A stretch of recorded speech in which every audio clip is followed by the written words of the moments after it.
Hey, campfire crew, let's get it on.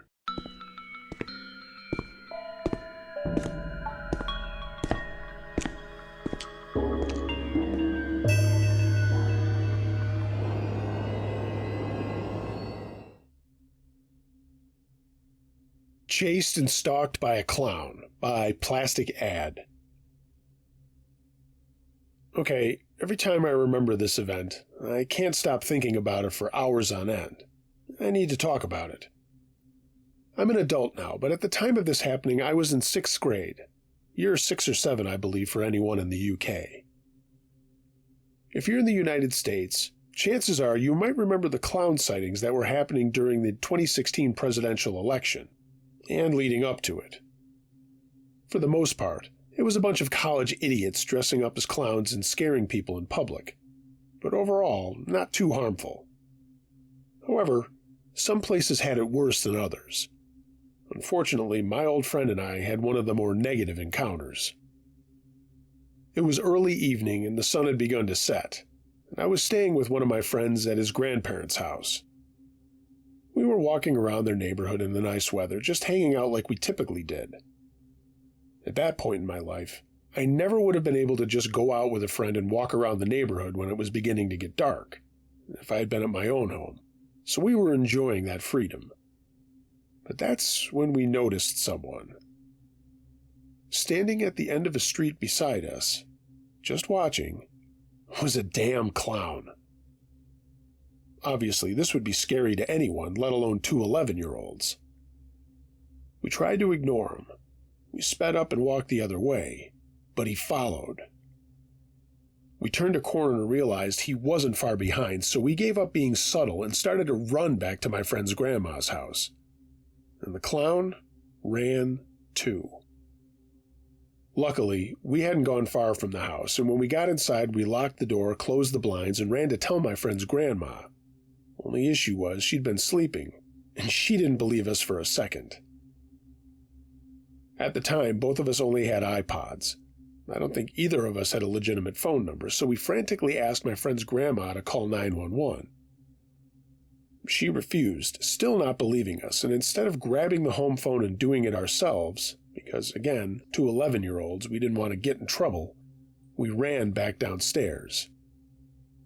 Sneaking a look outside, we realized the clown was on the porch, and that's when we saw he was holding a knife.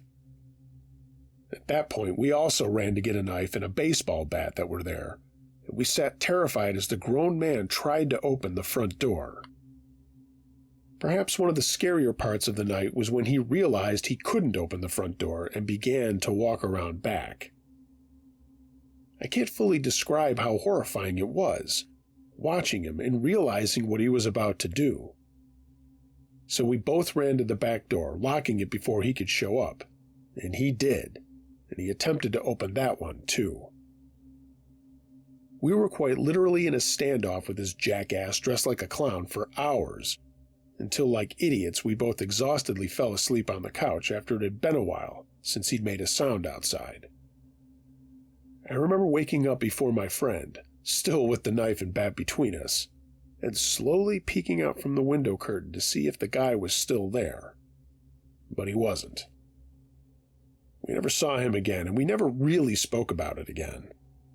I was too afraid to tell my parents because I was worried they wouldn't let me hang out with my friend anymore. And I can't imagine my friend really told anyone else either after the dismissal we received from the only adult in the house. I was just a child, so my fear was eventually, thankfully, replaced with other asinine middle school drama.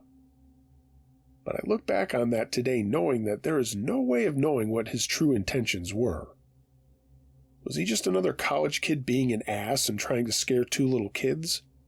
Or were his actions proof enough that he was more sinister, that he had worse plans than he was able to carry out? I'll never know. And with everything I've ever experienced, I can say with confidence that there is nothing more terrifying than a human being.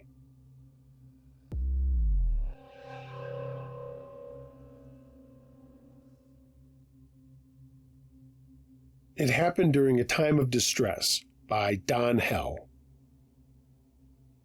Let me preface this with some facts about me. I'm by no means a writer or a person that really shares stories or anecdotes in written form. I'm usually a talker. I'm also not, nor have I ever been, a believer in the paranormal. But after this experience, I believe in something. This was an experience I had around 3 years ago during a time my wife and I were having issues. I have no idea if that affected the events or was just a weird correlation. I was alone, the kids were put to bed late on a chilly Sunday night in or around October. I'd been preparing for the week of work that lay ahead for me, and as well as unpacking a lot of stuff from boxes, which were then stacked up neatly at the front door of my house. I was trying to do things around the house to impress or please my wife, who had gone to stay with her mother in a neighboring city. We'd been having problems for the better part of a year, so I was feeling lonely and depressed and just generally down on myself that weekend. I lived on the corner of one of the main roads in my town at the time. There was a giant high school right across the street, and lots of traffic. Usually, though, it slows up around 11 on the road, but it's still busy enough the cops would set up traffic stops from time to time later at night. The other part of the corner I lived on is a dead-end road with 4 houses, counting mine. A single guy with an adult son lived down there, an elderly single woman, and a couple that didn't have kids. It was probably pushing midnight, and I was winding down with what I was working on and thinking about going to bed. But suddenly, I heard a baby crying. My kids were like 6 and 9 at the time, so I went and checked, and it wasn't them. It sounded like it was outside, so I just peeked out the door and I saw this misshapen thing pretty far off, sort of shambling up the sidewalk. No more baby sounds. By that point, I'd stepped all the way outside and the storm door slammed behind me. As it did, whatever this thing was turned around. I couldn't get a good view of it, but by the time it had started to turn, I had quickly gone back inside. I don't often get freaked out easily, but this did the trick. I closed all the window blinds and curtains and grabbed a machete/saw thing I had. I stood at my closed front door, freaked out. Then I heard the footsteps come up to my door, only it sounded more like hoof steps or distorted high heel steps. I waited a few minutes, maybe 5 or so, after hearing the steps, and threw open the door, machete in hand. The neat stack of broken-down boxes was knocked over. I mean, not only knocked over, but almost fully covering my walkway as if to muffle the footsteps that would have been made upon its exit. There was nothing else. No signs of that thing. I didn't learn till later of the sounds skinwalkers make, which is what led me here to tell my story. I mean, was it a skinwalker? Are they attracted to loneliness or negative emotions or sadness? Was it something trying to feed off my fear, thinking it was at my door? For weeks after, I was scared it would be there when I rounded the corners of my house. I don't know what I saw, but I thought maybe someone here might be able to shed some light on it.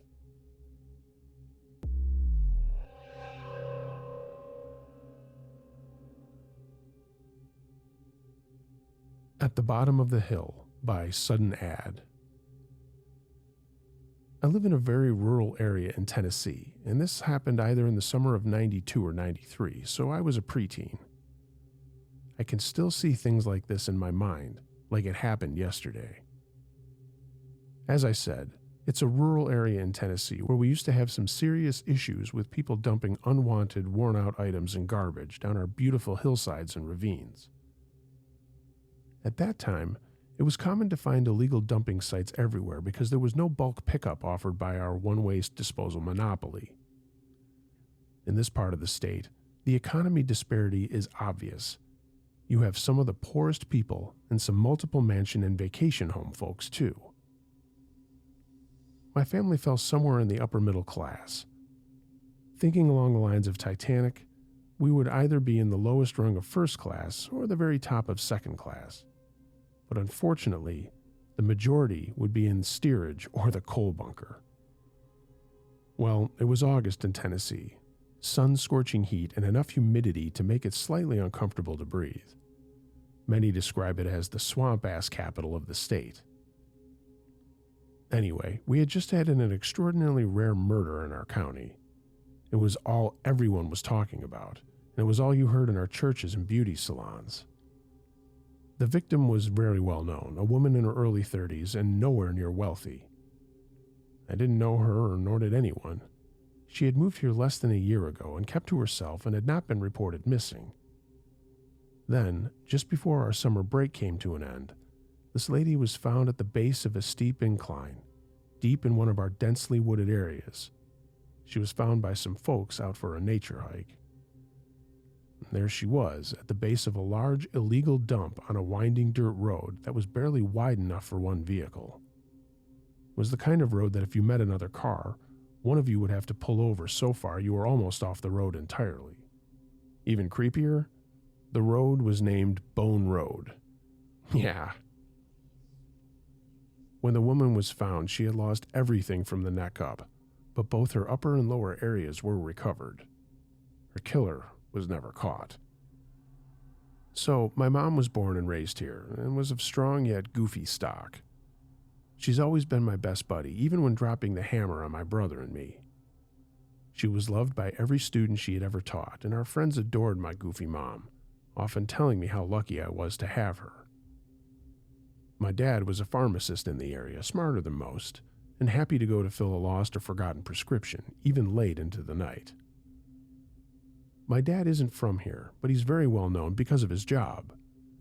Everyone knows my mom because she and most of my huge family have been here since our ancestors settled in the 1800s. The rest of her family lived in Middle Tennessee. But on this day in August, we had been at a family reunion picnic at this beautiful naturally made lake we lived near. Suddenly, a scattered thunderstorm had popped up and brought our get-together to an end. It was just me and my mom, but on the ride home, we decided we were Sherlock Holmes and Watson. We wanted to see that crime scene of the woman who had been killed. I know. Brilliant. My dad was at work and my brother was with a friend. As I mentioned, this was 92 or 93, so no GPS, Alexa, Siri, Google Earth, not even MapQuest. My dad was on our school board and had been given a highly detailed map of the entire county. Since neither of us knew how to reach Bone Road, it was agreed the map would be our guide. So we went home, grabbed the map, and set out like we were Magellan. We eventually found the place and headed to the spot. Being the ignorant rubberneckers we were, we just planned to drive past this stupid dump site. I can't explain how creepy that place was. A murder dump in the middle of BFE, on a road that started with blacktop, transitioned to gravel, and then nothing but good old dirt. It was mid-afternoon, but the sun rain on the August ground made the area steamy. Literal steam was emanating from the road, the fields, the woods, everywhere. It just added to the thrill of our folly. As we approached the location, there was a blind curve, making it impossible to see the place until we were right up on it. When we rounded that corner, we saw that we were not alone. A very dirty man had his very dirty truck pulled over at the dump, just far enough to allow us to pass. Sure, Joe Dirt could have just been another looky-loo like us, but he gave off a creepy as fuck vibe, just standing by his truck looking down into the dump. It wasn't a sheriff's officer. We all know our local authorities, and they had cleared the location a day or so before. Anyone could access the area. As we squeezed past his truck, he was standing on the passenger side of the car. I was 12 or 13, and I couldn't drive, so he was on my side as we passed. We were so close to him I could see his 2 teeth clear as day. He just smiled in this uber-creeptastic, almost leering way. Not nice, not friendly at all. We got past him and thanked the Lord that Mr. Two-Tooth hadn't followed us. We agreed we would reach the end of Bone Road and then just get the hell out of there. Oh, but there's a but. We reached the end of Bone Road, ending at a field. And Bone Road was a dead end, no pun intended. My mom said the words that I had been screaming in my head. Oh, fuck. We had no choice. We had to do a 5-point turn and go back from where we came. "Oh, I bet he's gone now," my mom's feeble attempt to soothe us. And guess what? He was still there, still smiling that huge two-toothed smile. Now, as my adult self reflects on this, he could have come after us knowing we would be cornered, but neither of us has ever been accused of being too rational. We made it out unscathed, of course, and my dad hit the roof when he heard the tapestry of our idiocy. Our afternoon adventure was. And again, you always know there's a but. Days later, our newspaper heralded the good news. The murderer had been caught. The woman had been killed by a boyfriend turned stalker. She had moved here from a town about 45 minutes away to get away from him, but he eventually found her. He had been just driving around with her body in his truck before happening on the dump. Happily ever after? No. As we looked at this guy's mugshot, it was real. Mr. Two-Tooth was her killer. We never told my dad that part. Mr. Two-Tooth was convicted of first-degree murder and an abuse of a corpse. He'll die in the state prison system, serving life with no parole. Still, Mom and I promised we would never be so dumb again. We still have weird adventures, but nothing too freaky. No remote murder dump sites on unknown terrain, with no one knowing where we were. I mean, honestly, we really could have met our literal dead end. It's an odd thing, knowing that you have been face to face with a brutal murderer. Not once, but twice. So, Mr. Two-Tooth, let's not meet, ever again.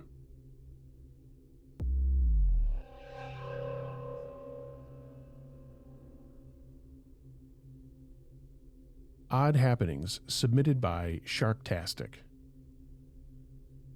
I've been debating on sharing these experiences for a while, as some of them probably sound ridiculous, but they happen regardless, and I thought you might enjoy hearing some of them. As far back as I'm aware, my house was one of the first houses on the street built back in 1919 and was owned by the folks the street is named after. Some of my family and I have experienced paranormal things happening in that house. My first experience with the paranormal was when I was 5, the same year we moved in. I woke up in the middle of the night and something compelled me to get back up and check the living room. Now, I'm a scaredy cat and terrified of the dark. There's no way in hell I would normally do that if I needed to use the bathroom. My door was right next to it. There was no reason I would have needed to go to the living room in the middle of the night. There's really no reason I can explain it, other than I was compelled to do so. When I got near the end of the kitchen, I felt I needed to peek inside the living room instead of just walking inside. When I did, some of the furniture was moved against the wall, making plenty of space in the middle of the room to see it.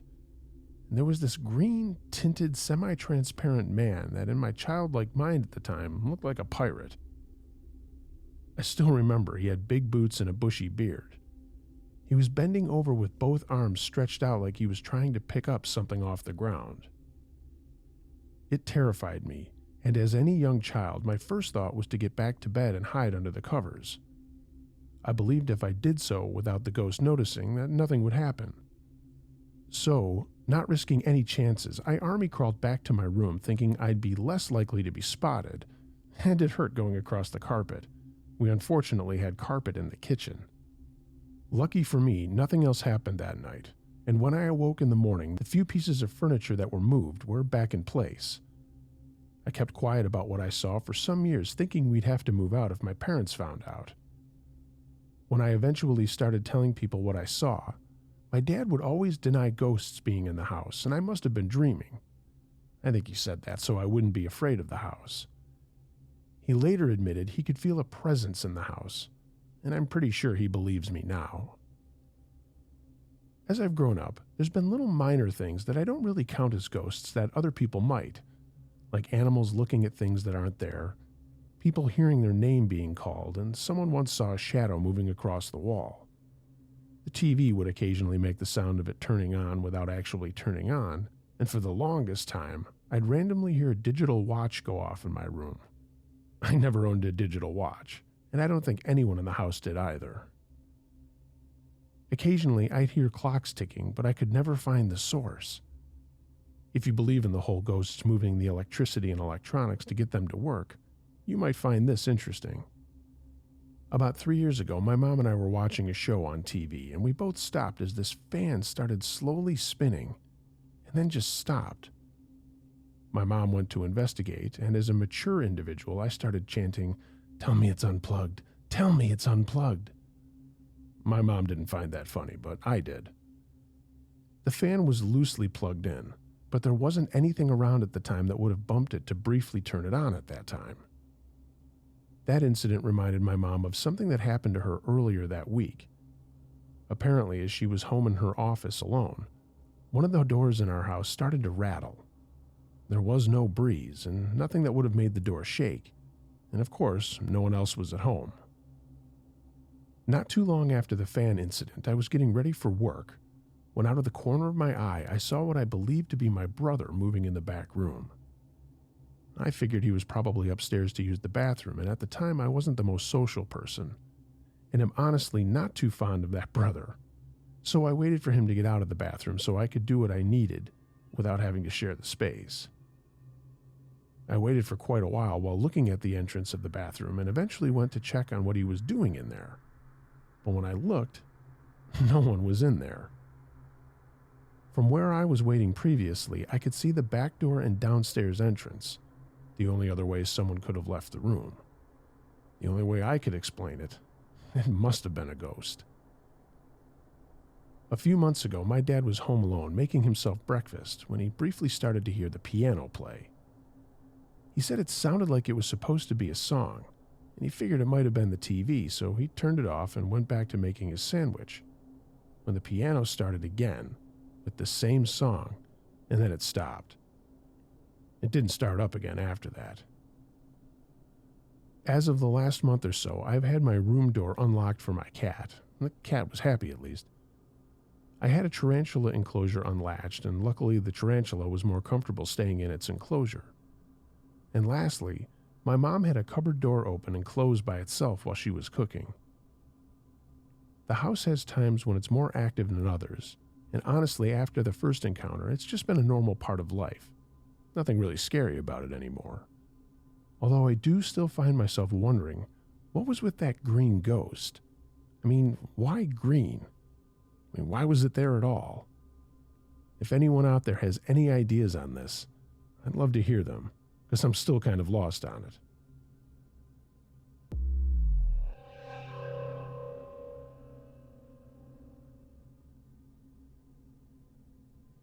Fleeing My Stalker by Cautious East.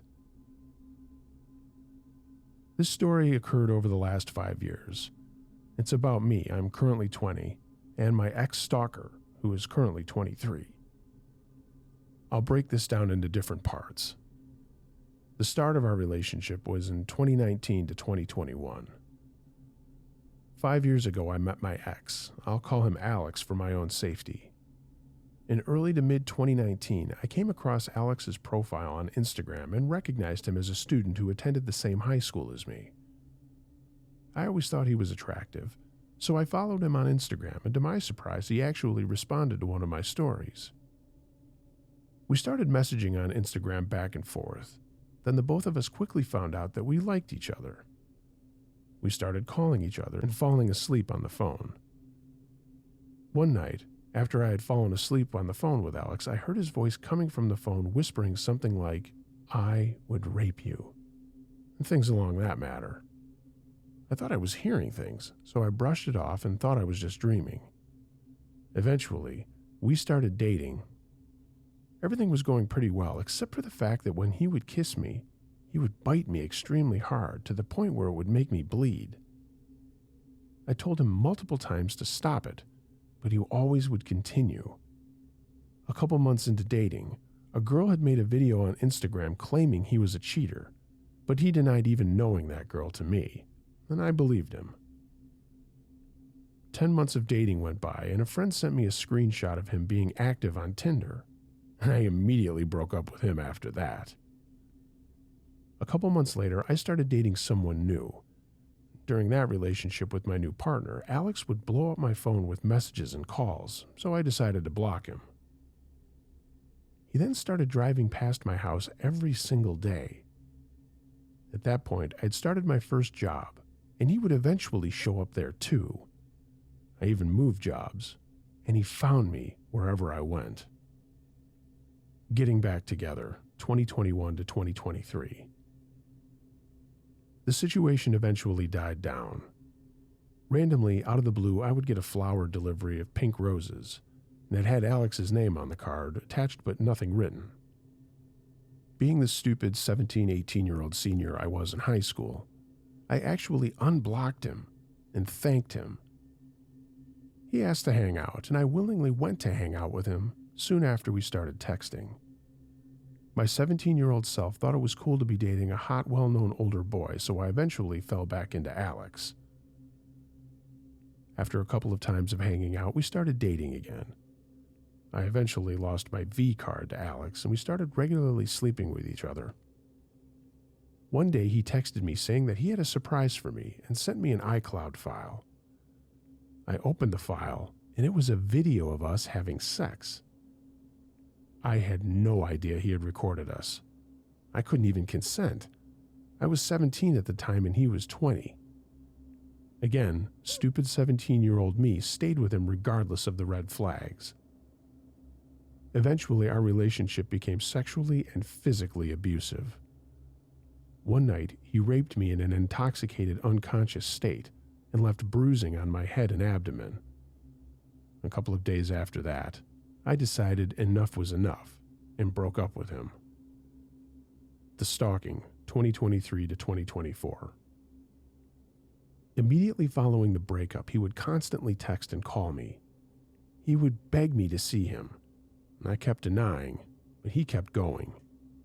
He would threaten to come into my house in the middle of the night while I was asleep. This happened for a couple of months, and during this time I met someone new and started dating them. I was having trouble with my mom, and my new partner asked me to move in with him. Somehow, Alex found out where me and my new partner were living, so he started showing up at our place. We documented everything from our cameras and ended up filing a restraining order against Alex. We were granted a temp order until our hearing. And our hearing day came, and the judge extended the temporary order to let things cool down for 6 months. And if he were to break the order, the judge would grant a long-term order at the next hearing. Within days of extending the temp order, Alex violated it by parking in front of my house on multiple occasions. I called the cops multiple times, but they never even gave him a warning. One day, while I was working, I got a call from my local PD that Alex tried purchasing a firearm, which violates the order. They just warned him to not do it again, but had to let me know for my safety. Obviously, knowing your crazy ex has tried purchasing a firearm is scary in and of itself. In the following days, he followed me to work and would stand in front of my BF's truck in the early hours of the morning. Most current incidents and the fleeing, 2024. Alex started tailgating me on my way to work or swerve in front of me in his car. Me and my boyfriend moved somewhere else, but in the same city. Somehow, Alex still managed to find us. My boyfriend decided that if the cops weren't going to help us, then we would need to leave the state. We ended up packing up everything in the middle of the night and driving to a state over where my boyfriend's family lives. I've been here for about 2 months, and me and my boyfriend both found good jobs and plan on leasing our own apartment soon. It's been peaceful for the most part. However, I still hear about what Alex does back home. He still tells everyone that we are together and even posts pictures of me on Instagram. I have left out a lot of details, but I want to leave you with this, that my story is not over. It's still ongoing.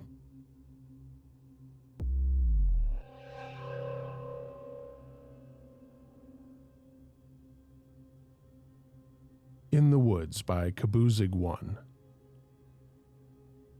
Me and my now wife moved to some land I inherited in the boonies of Oklahoma.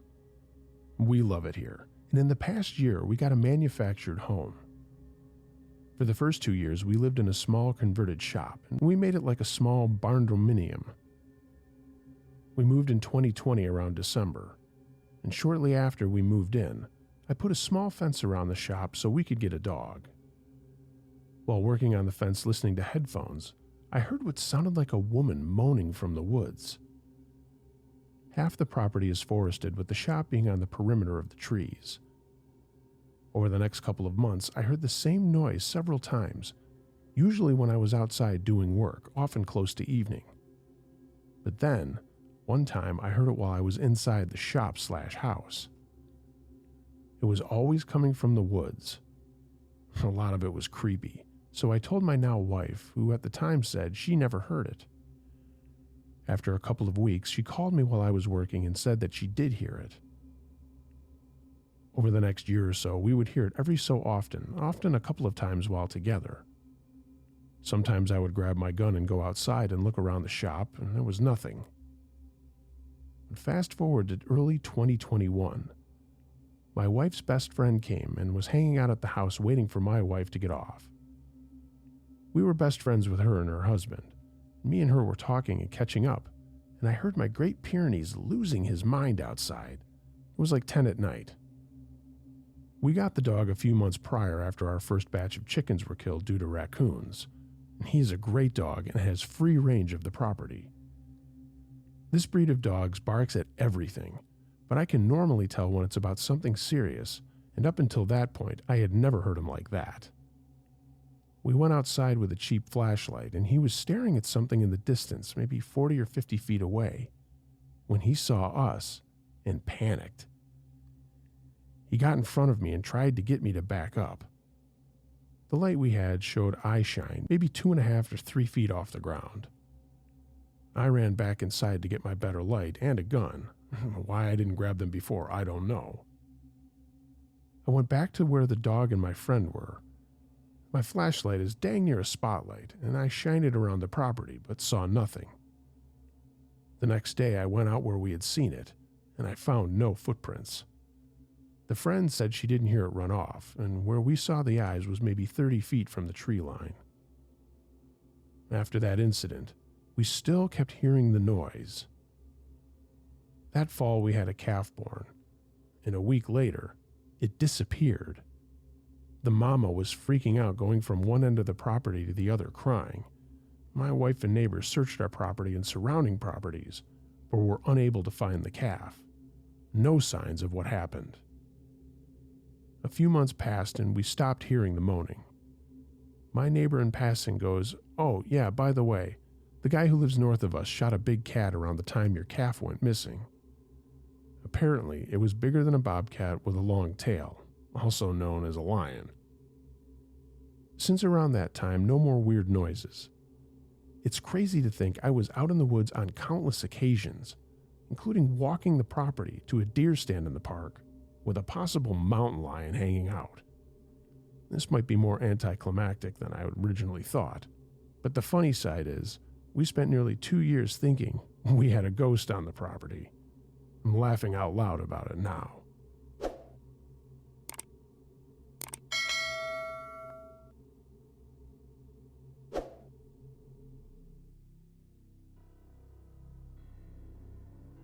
Hey gang, thanks for listening to this episode of Uncle Josh's True Scary Stories. If you have a true scary story of any nature that you'd like to hear narrated on my channel or this podcast, email it to unclejoshtruescarystories@gmail.com. I read them all. If you're so inclined, please like, share, and subscribe to this channel. I'd love to know what you think about the stories, and I'll get back to you as quickly as I can. Follow me on social media, the links to that are in the description. And if you'd like to take your support even further, find a link to my Patreon page and also visit my storefront at tpublic.com.